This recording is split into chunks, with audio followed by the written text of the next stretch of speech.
মোহনবাগান দিবসে সবুজ মেরুন আবেগে ভাসল শিলিগুড়ি। ক্রীড়া ও সম্মাননা অনুষ্ঠানে পর্যটন মন্ত্রী শঙ্কর ঘোষ। ফুটবল মানেই বাঙালির আবেগ, আর সেই আবেগের সঙ্গে জড়িয়ে রয়েছে মোহনবাগান ইস্টবেঙ্গল ও মোহামেডান ক্লাবের শতাব্দী প্রাচীন ঐতিহ্য। 29শে জুলাই মোহনবাগান দিবস উপলক্ষে সবুজ মেরুন সমর্থকদের উচ্ছ্বাসে মুখর হয়ে উঠল শিলিগুড়ি শহর। শহরের বাঘাযতীন পার্কের সামনে শিলিগুড়ি মেরিনাস ফ্যান ক্লাবের উদ্যোগে দিনটি যথাযোগ্য মর্যাদায় পালন করা হয়।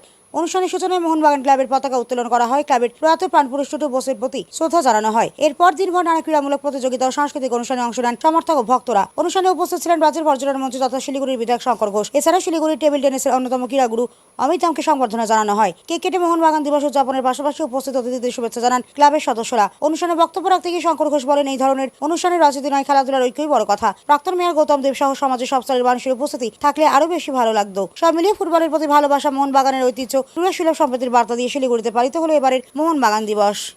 মাঠে যাওয়ার প্রবণতা অল্প বয়সী ছেলেমেয়েদের মধ্যে কমেছে।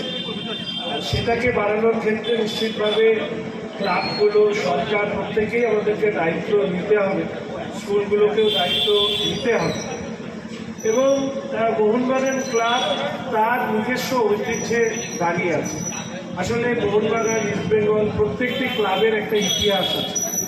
সেই ইতিহাসে অবশ্যই ভারতবর্ষের স্বাধীনতার ইতিহাসের যে উজ্জ্বল অংশগ্রহণ ক্লাবের খেলার মধ্যে দিয়ে যে হতে পারে, সেটা মোহনবাগানের ইতিহাসের সাথে যুক্ত।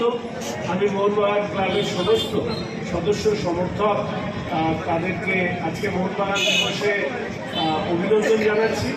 আশা রাখি এর আগেও মোহনবাগান ইস্টবেঙ্গলের খেলা আমাদের কাঞ্চনজঙ্ঘা স্টেডিয়ামে হয়েছে। ভবিষ্যতে এই ধরনের আরেকটা ডার্বি ম্যাচ হোক, যদিও সেটা কবে হবে আমি বলতে না পারলেও আমি অন্তত আশা করি।